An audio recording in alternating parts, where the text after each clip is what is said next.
The more Donald abuses power and drives this country towards authoritarianism, the more Americans are continuing to speak out because they're finally getting it. Around the world, acts of resistance by individuals, communities, and organizations are growing in frequency, scope, and intensity. And this makes perfect sense because Forbes reports that a recent survey found Donald's approval rating has fallen to 45%.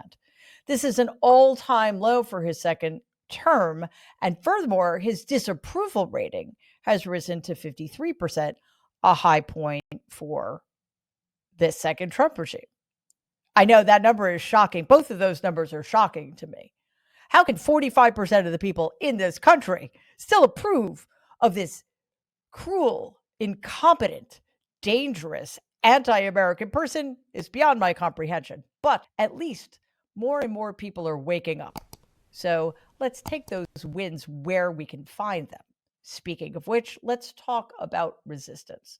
Recently, Defense Secretary Pete Hegseth announced new rules for news outlets to follow in the Pentagon. But many of those organizations are simply refusing to comply because it isn't new rules that Hegseth is trying to put into place. He is essentially trying to muzzle journalists and reporters, essentially taking away their First Amendment rights. Shockingly, even Fox and Newsmax refused to sign this pledge. I think it's fair to say at this point that Fox and Newsmax are not actually legitimate journalistic outfits, and yet they joined with CBS, ABC, NBC, and others in refusing Pete Hegseth's assault on the First Amendment. Again, we will take our wins where we get them. As we know, Donald recently engaged in lawfare by pressuring his Department of Justice to indict New York Attorney General Letitia James. This came after multiple prosecutors determined there was not enough evidence to justify bringing a case against her. Well, James, of course, because she's a badass, is standing up to this against this gross injustice. At a rally for New York mayoral candidate Zohran Mamdani, she spoke out against the Trump regime. Take a look.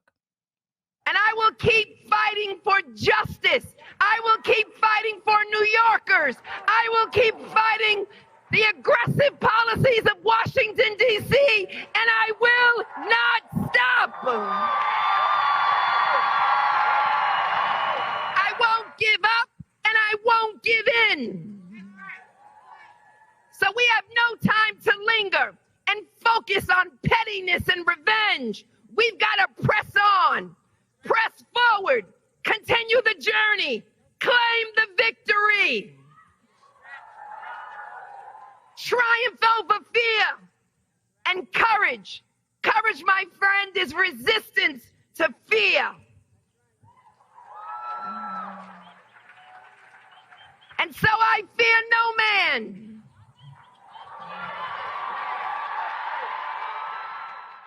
I know she's really busy, but can she please run for president? Honestly, we need more of that passion and clarity of purpose. I would say on both sides of the aisle, but let us not hold our breaths waiting for these fascist Republicans to start to do the right thing.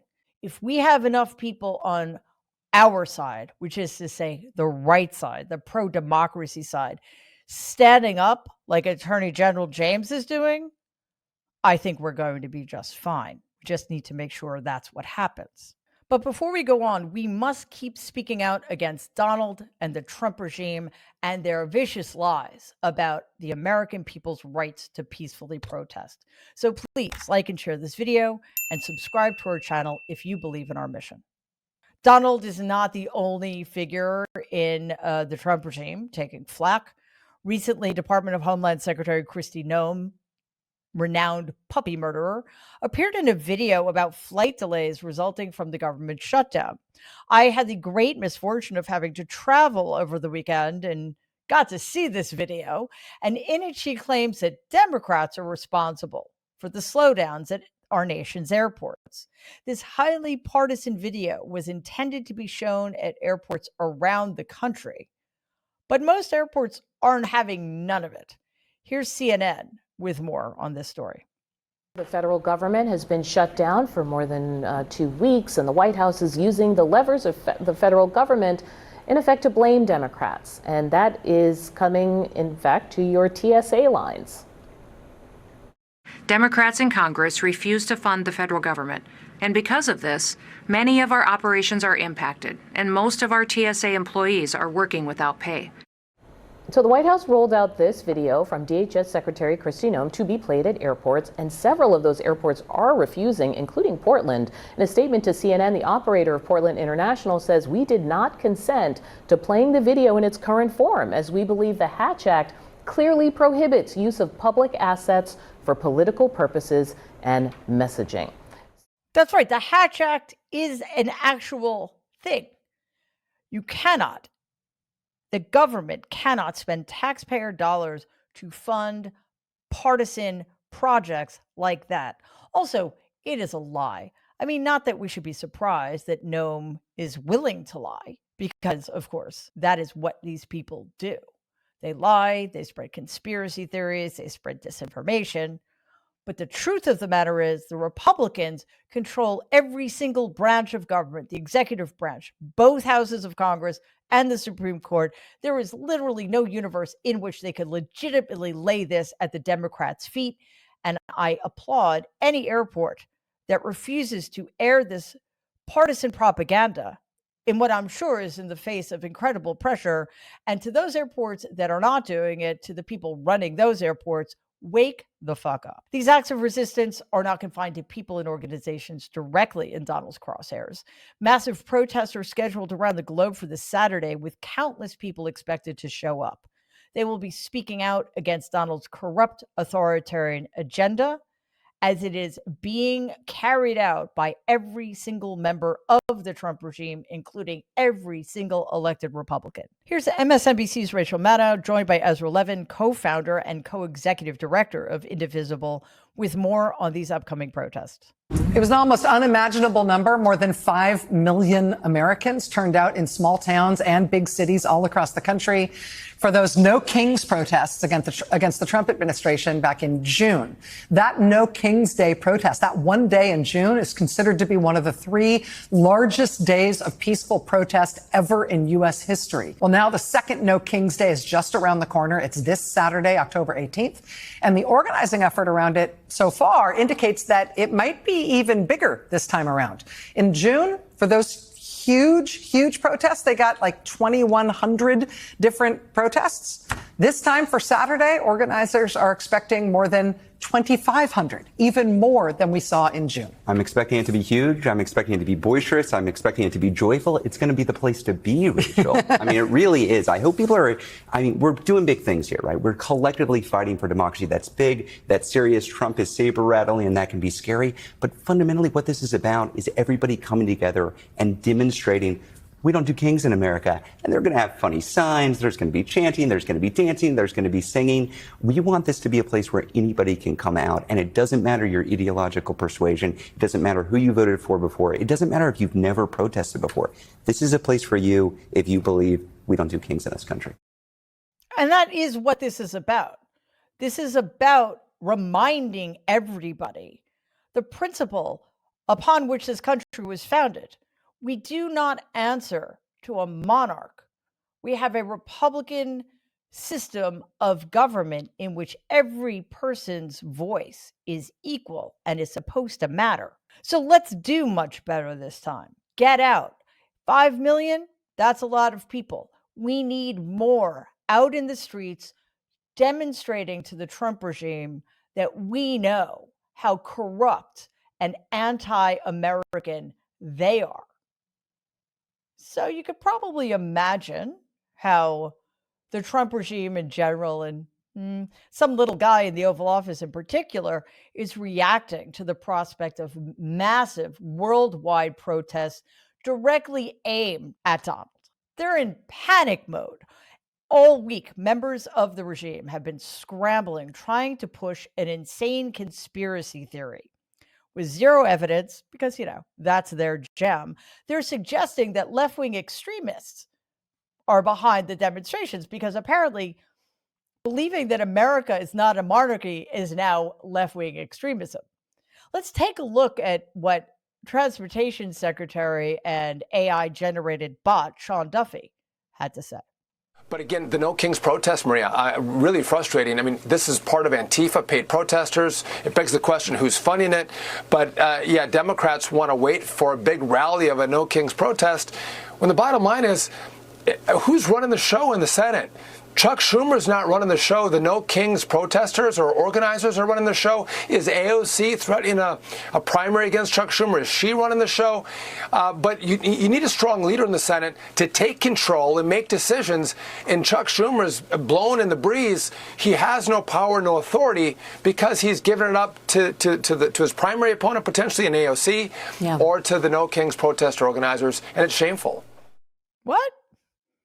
First of all, the Senate Majority Leader is a Republican named John Thune. Chuck Schumer is a Minority Leader, and I don't think he has lots of power. What little power he does have, he doesn't use, clearly. But this is a protest. It's an organic protest. Yes, there are organizers, but this is not a top-down thing.